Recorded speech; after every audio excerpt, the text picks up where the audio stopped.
IIT Bombay's Daksha mission, India's leap in deep space exploration. Greenwood High School's Shreya Talwar wins gold, qualifies for SGFI Games. Government to introduce skill-based learning in classes 11 and 12 curriculum. Pradhan. Himachal to introduce CBSE curriculum in 100 government schools from next session. Centre not imposing any language on state, says Dharmendra Pradhan.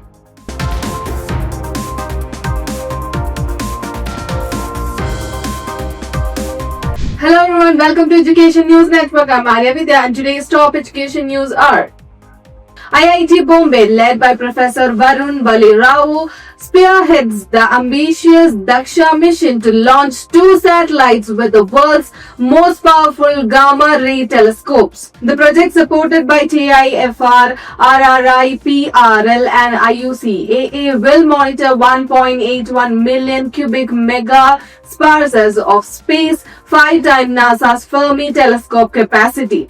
Daksha, shortlisted by ISRO in 2018, has already cleared all technical requirements by 2022, but it's awaiting financial and policy approval. The mission aims to study gravitational wave sources like black holes and neutron stars, offering insights into the origins and expansion of the universe. With NASA slowing telescope development, experts warn that India must act swiftly to avoid ceding leadership in deep space exploration to China.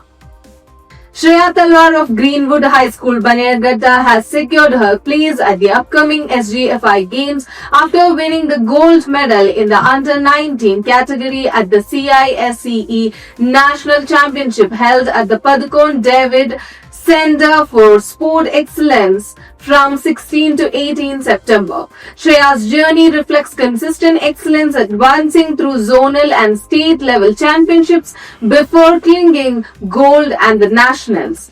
She trains under Shrija Sunil, founder of JSKI Japan, Shukon Karate Do India, a VKF accredited coach and CISCE national coach who has guided her in skill, discipline and perseverance. Her achievement highlights sportsmanship and dedication, making her a role model for young athletes as she represents her school and state with pride at the national stage.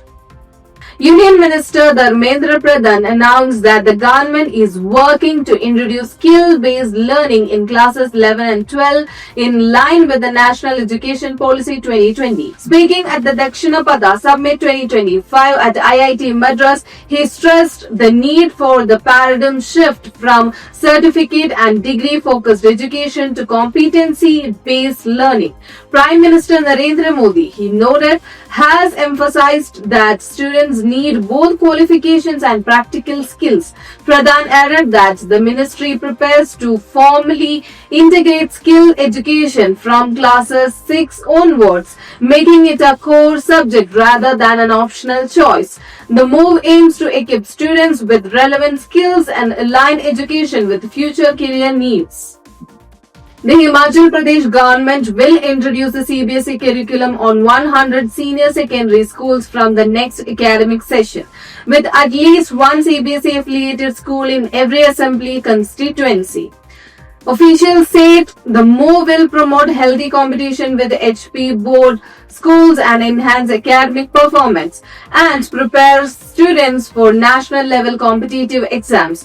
These schools will function as day boarding institutions focusing on academics, sports, arts, skilling, remedial teaching and counseling.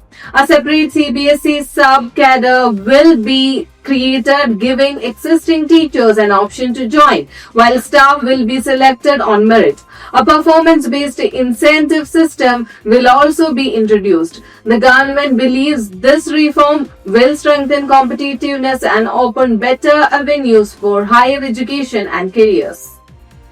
Union Education Minister Dharmendra Pradhan clarified in Chennai that the centre will not impose any language on any state, dismissing concerns over the three-language policy as politically motivated. Speaking at the Think India Dakshina Prada Summit 2025 at IIT Madras, he noted that Tamil Nadu schools already teach multiple languages like Tamil, English and Telugu, questioning the opposition's stance. Pradhan emphasized that the National Education Policy 2020 only recommends flexible multilingual learning, two languages in classes 1 and 2 and three languages from classes 6 to 10, with choices left to states. He highlighted Tamil's cultural richness and said learning multiple languages is beneficial and fears of Hindi impositions are misplaced.